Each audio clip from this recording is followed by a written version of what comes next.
কোনো সন্তান থাকে তাদেরও প্রথম জন্মদিন এবং পঞ্চম জন্মদিনটা অনেক বড় করে করা হয়। আমাদের দুই ধরনের ক্যাটাগরি থাকে, একটা হচ্ছে ক্রিটিক চয়েস আর একটা হচ্ছে পপুলার চয়েস। বৃক্ষ তোমার নাম কি, ফলে পরিচয়, কিভাবে যেতে হবে আমি সেটা বুঝে আসি কোরিওগ্রাফার হিসাবে। সেই জায়গাতে বলবো যে বাইফার সাথে আমি থাকতে পেরে আমার নিজেকে ভালো লাগছে, আর যারা আছেন তাদের জন্য অনেক অনেক অনেক শুভকামনা।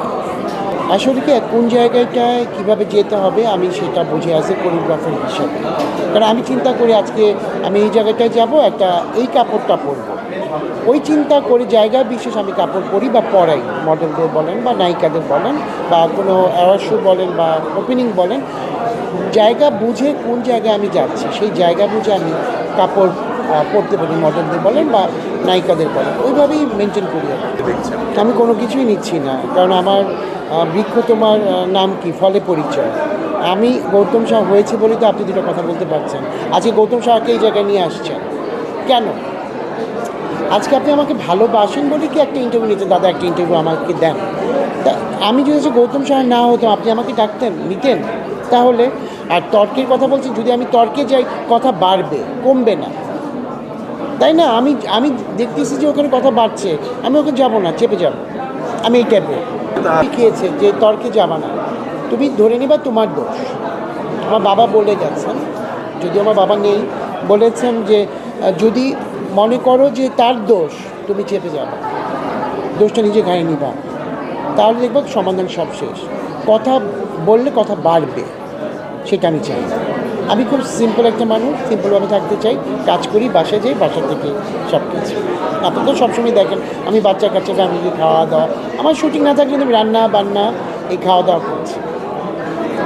দাদা রান্নাবান্নার কথা থেকে শিখেছি ইচ্ছা, মানে মানে যে কোনো জিনিস ইচ্ছা থাকতে হয়।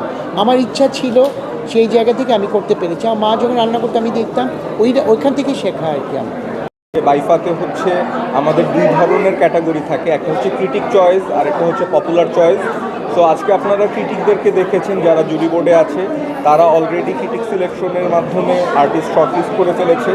আমরা হয়তো কিছুদিনের মধ্যে একদম চূড়ান্ত রেজাল্টে জেনে যাব। পাশাপাশি আমাদের কিন্তু এক সপ্তাহের মধ্যে ভোটিং লাইন, অর্থাৎ যেটা পপুলার চয়েসে হয়, সাধারণ দর্শকের ভালোবাসায় যেসব শিল্পীরা মনোনীত হয় সেটা কিন্তু ওপেন করে দিব। এবং সেটার ভোটিং লাইন পাওয়ার জন্য আমাদের ফেসবুক পেজ বাইফা অ্যাওয়ার্ডসে আপনাদের সংযুক্ত থাকতে হবে এবং সেখান থেকে আপনার পছন্দের শিল্পীকে অবশ্যই ভোট করে বিজয়ী ঘোষণা করবেন, সেই কামনা রইল। Thank you. বাইফা অ্যাওয়ার্ডসের পঞ্চম আসর, তো বলা হয় যে যখন কোনো সন্তান থাকে তাদেরও প্রথম জন্মদিন এবং পঞ্চম জন্মদিনটা অনেক বড় করে করা হয়, যেটা আমার ছোট বাচ্চা আছে সেই এক্সপিরিয়েন্স থেকে আমি বলছি। তো বাইফা কিন্তু আমাদের কাছে একদম একটা সন্তানের মতো, যেটা আমরা একদম ক্ষুদ্র পরিসর থেকে কয়েকজন মিলে শুরু করেছিলাম।